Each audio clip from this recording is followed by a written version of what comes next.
महाभारत का सबसे बड़ा युद्ध जो कुरुक्षेत्र में लड़ा गया था। 18 दिनों तक चला था। प्रत्येक दिन लाखों सैनिक और हजारों योद्धा इसमें मारे गए थे। बहुत से महारथियों ने इस युद्ध में भाग लिया था। उनमें से कुछ ऐसे महाबली योद्धा भी थे जो पूर्ण सक्षमता से युद्ध लड़े ही नहीं थे। वो इतने सक्षम थे कि अगर वो चाहते तो कुरुक्षेत्र का वो युद्ध पहले दिन ही समाप्त कर देते। कौन थे वो योद्धा और ऐसी क्या विशेषता थी उनमें जो ये असंभव कार्य संभव कर सकते थे? और क्या कारण था कि वो ऐसा नहीं कर पाए? इसे जानने के लिए इस वीडियो को अंत तक अवश्य देखें।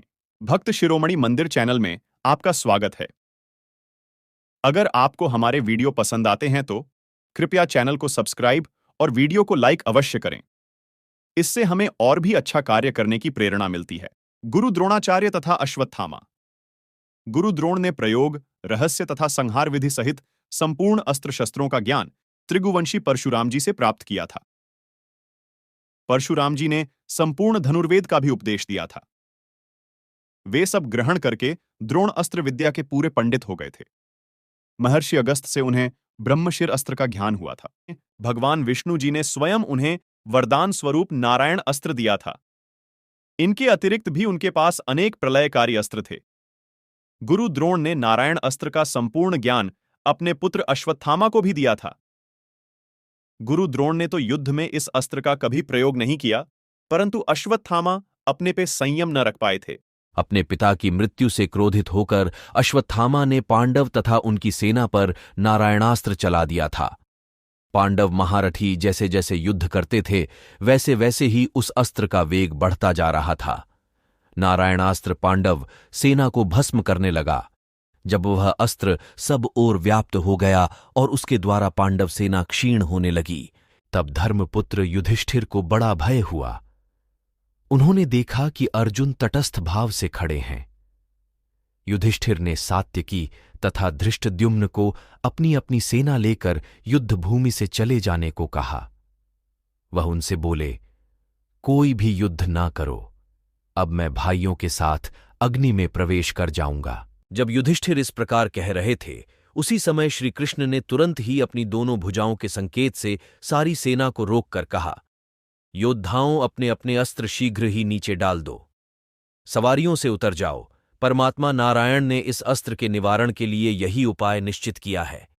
तुम सब लोग हाथी, घोड़े और रथों से उतरकर पृथ्वी पर आ जाओ। इस प्रकार भूमि पर निहत्थे खड़े हुए। तुम लोगों को यह अस्त्र नहीं मार सकेगा। तब सभी ने ऐसा ही किया और वो महान अस्त्र शांत हो गया। अगर श्री कृष्ण ने इस अस्त्र का निवारण न बताया होता तो निश्चित उसी दिन युद्ध समाप्त हो जाता।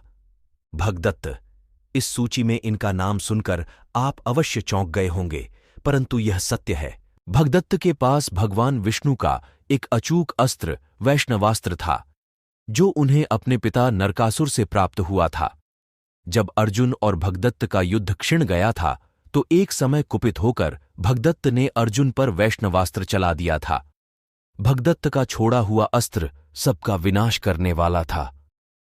भगवान श्री कृष्ण ने अर्जुन को ओठ में करके स्वयं ही अपनी छाती पर उसकी चोट सह ली थी।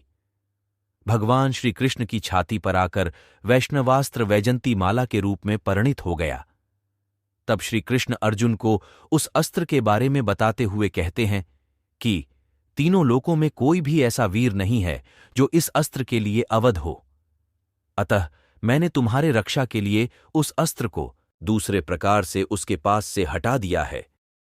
पार्थ, अब वह महान असुर उत्कृष्ट अस्त्र से वंचित हो गया है, अतः तुम उसे मार डालो।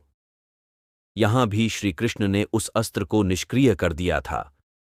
वैसे तो श्री कृष्ण पुत्र प्रद्युम्न के पास भी वैष्णवास्त्र था, परंतु उन्होंने इस युद्ध में भाग नहीं लिया था। अर्जुन महाभारत के वन पर्व के अंतर्गत तीर्थ यात्रा पर्व आता है।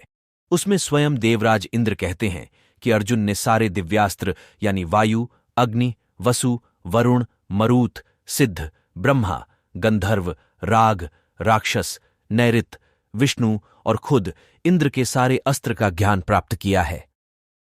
शरसैया पर लेटे पितामह भीष्म ने भी यही बात की थी। उन्होंने कहा था कि श्री कृष्ण के अतिरिक्त अर्जुन ही तीनों लोकों में अकेले ऐसे योद्धा हैं जिनके पास त्रिदेव यानी ब्रह्मा, विष्णु और महादेव के दिव्यास्त्र हैं। महाभारत के वन पर्व अध्याय 40 के अनुसार जब अर्जुन ने भगवान शिव को युद्ध में संतुष्ट किया था, तब अर्जुन से प्रसन्न होकर भगवान शिव ने कोई भी वर मांगने को कहा था। वहां अर्जुन ने पाशुपतास्त्र मांगा था। वहां महादेव ने कहा, पांडु कुमार, मैं अपना परम प्रिय पाशुपतास्त्र तुम्हें प्रदान करता हूं। तुम इसके धारण, प्रयोग और उपसहार में समर्थ हो। इसे देवराज इंद्र, यम, यक्षराज कुबेर अथवा वायु देवता भी नहीं जानते। संपूर्ण शस्त्रों का विनाश करने वाला पाशुपतास्त्र ब्रह्मा, आग्नेय, नारायण, इंद्र और वरुण के अस्त्र से भी बढ़कर शक्तिशाली है। एक बार छूटने के बाद वे सभी प्राणियों सहित संपूर्ण त्रिलोकियों को आधे निमेष में ही भस्म कर सकता था। इसका अर्थ यही है कि अर्जुन निश्चित रूप से ही कुरुक्षेत्र युद्ध को कुछ क्षणों में ही समाप्त कर सकते थे, परंतु उन्होंने अपने अधिकांश दिव्यास्त्रों का उपयोग ही नहीं किया था। श्री कृष्ण नारायण अवतार, श्री कृष्ण जो नर अवतार अर्जुन के सारथी बने थे, वो तो इस युद्ध में केवल अधर्मियों के विनाश की लीला रच रहे थे। उनके समक्ष कोई मानव योद्धा तो क्या कोई देव भी नहीं टिक सकता था। वो कुछ ही क्षणों में क्या कर सकते थे, इसकी बस आप कल्पना ही कर सकते हैं।